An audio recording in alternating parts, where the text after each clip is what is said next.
Eu me chamo Aletéia Costa, sou jornalista, venho do sul do Brasil, mas morei muitos anos no Rio de Janeiro e já faz 8 anos que eu moro aqui em Caraíva.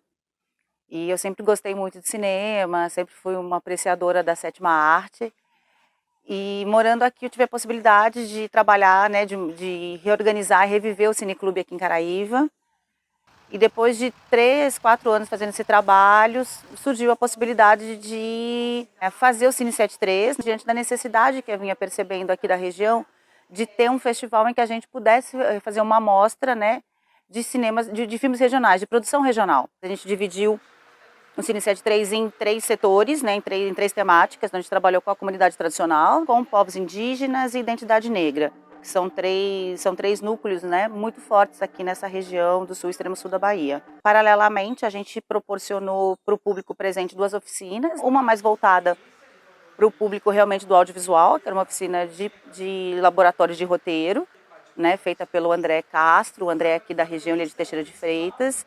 As pessoas têm ideia, às vezes, do que quer fazer, mas não tem ideia de como colocar isso para um vídeo, né? E ele deu esse caminho, foi muito legal a oficina com ele. Atualmente eu pesquiso roteiro com recorte nos filmes feitos no interior da Bahia. Eu também desenvolvo um projeto de formação que chama Cinelab Extremo Sul, que tinha um objetivo de ensinar, compartilhar conhecimento sobre cinema e audiovisual com estudantes do ensino médio da região Extremo Sul.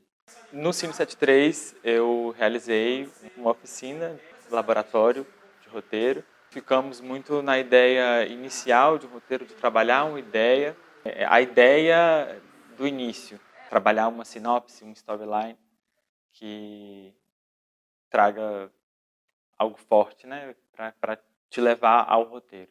E a outra oficina que a gente fez foi uma oficina mais voltada para o público infanto-juvenil, para professores, né, professores de arte, que foi com a Pamela Peregrino, que foi uma oficina de animação, né, em que ela passou assim em curto espaço de tempo, ela conseguiu passar métodos, né, técnicas simples de animação. Eu tenho alguns modelos de oficina e cursos, né? Quando é assim uma oficina mais curta, eu penso uma oficina introdutória, que a pessoa consiga ver como funciona a animação e que ela já tem alguns recursos para fazer animações próprias.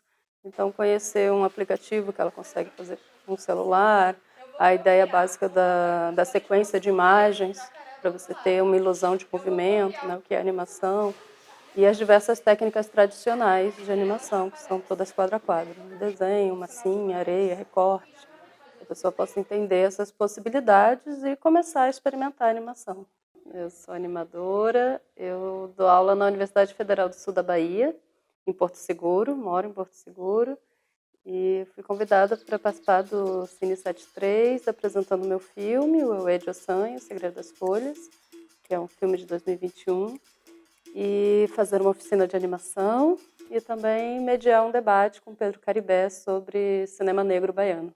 Eu vim até o encontro Cine 73 para apresentar o Cinema de Terreiro, que é um museu digital que conta a história do cinema negro em Salvador e em Recôncavo, a partir do acervo e biografia de Luiz Orlando da Silva, que foi um cineclubista e militante negro, que durante cerca de 40 anos, entre o fim dos anos 70 e início dos anos 2000, quando ele veio falecer em 2006, teve um papel-chave no fomento ao cinema negro e baiano.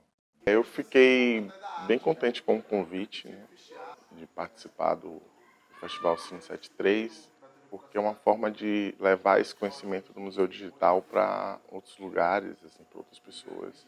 Então eu vejo esse espaço como muito privilegiado, assim, fiquei muito feliz pela forma como eu pude interagir com as pessoas e que eu vi que elas foram tocadas pelas imagens, pelas ideias e pelo reconhecimento também do trabalho feito. Assim.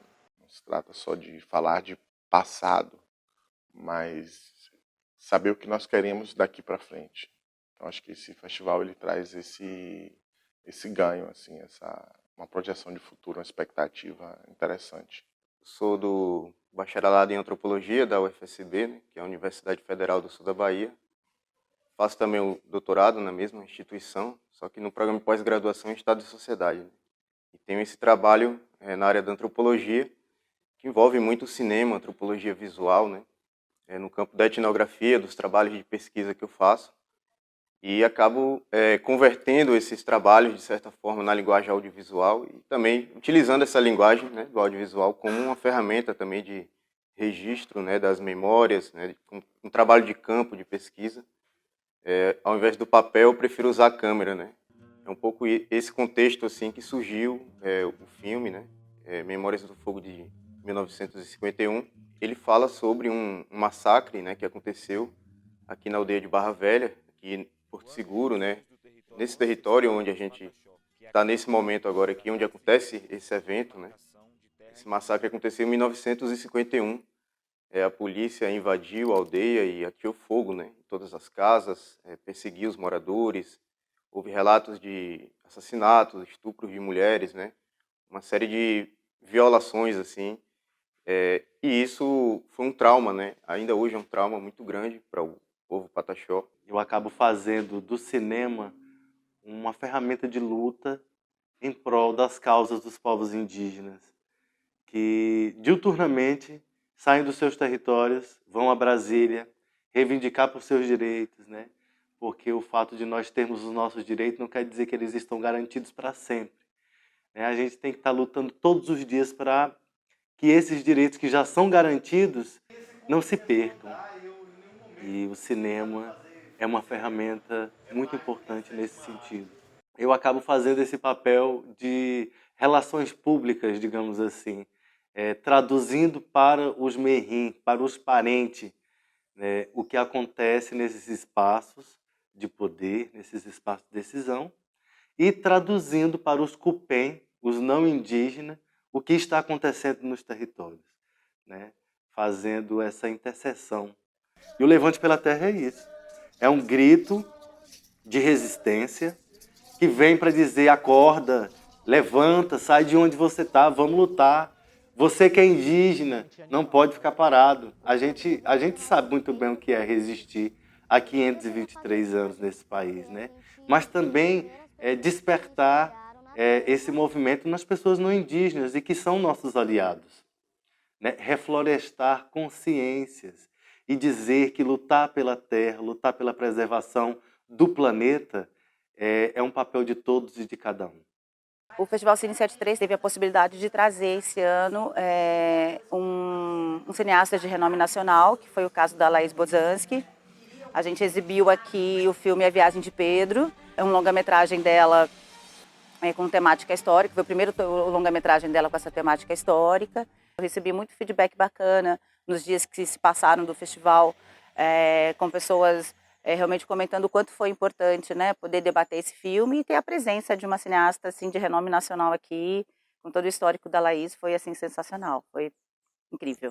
O primeiro convite para vir para cá, para Caraíva, e saber que existe um cineclube já há um bom tempo e que agora tem um festival dentro desse cineclube, numa cidade, numa vila que eu conheço há muito tempo. Então, eu tenho já uma história em Caraíva antiga, pelo Luiz Bolognese, que também cineasta e que também, ele que me apresentou Caraíva, e a gente, com um projeto de cinema itinerante, que era o Cine Mambembe na época, a gente começou por Caraíva e depois a gente foi viajando o Brasil inteiro. Então a gente também tem uma memória audiovisual daqui, e aí voltar para cá e ver que o audiovisual está vivo na cidade, isso já me emocionou. E um cineclube generoso, justamente proporcionando não só para os moradores, para os novos moradores, para os visitantes, para os turistas, né? Esse encontro cultural com o debate. Eu gosto de ver filmes, mas eu adoro conversar sobre filmes. Eu gosto de fazer cinema e eu gosto de conversar também sobre o cinema que eu faço. A gente tem tanta produção audiovisual que as pessoas ficam perdidas, né? Então precisa, e o cineclube o que é? É uma maneira de falar, vamos assistir um determinado recorte de filmes, ou seja, tem uma curadoria, tem um pensamento por trás. Vamos conversar sobre esses filmes, né? Assim, e eu acho que o que está acontecendo aqui é isso, assim, e ter a Viagem de Pedro selecionado para estar aqui nesse contexto, eu achei uma honra e de muita qualidade. Mas antes da projeção do meu filme, tiveram os curtas regionais e muito bons. Você projetar temas que dialogam diretamente com o público, ou seja, temas da região, o que as pessoas mais gostam de assistir é quando elas têm uma identificação direta por algum motivo. E por isso que a produção regional tem que ser projetada no seu local. Não só no seu local, mas principalmente no seu local. O Brasil é muito grande e eu acho que a grande beleza do audiovisual brasileiro é a diversidade, que é a nossa grande característica, né? Cada região com a sua música, com o seu jeito de falar, com seus folclores, né? com seus personagens locais, né? Então, tem tanta história ainda para acontecer, e o audiovisual ele vive do novo, o público é muito curioso, né? Então acho que tem muito a ser explorado.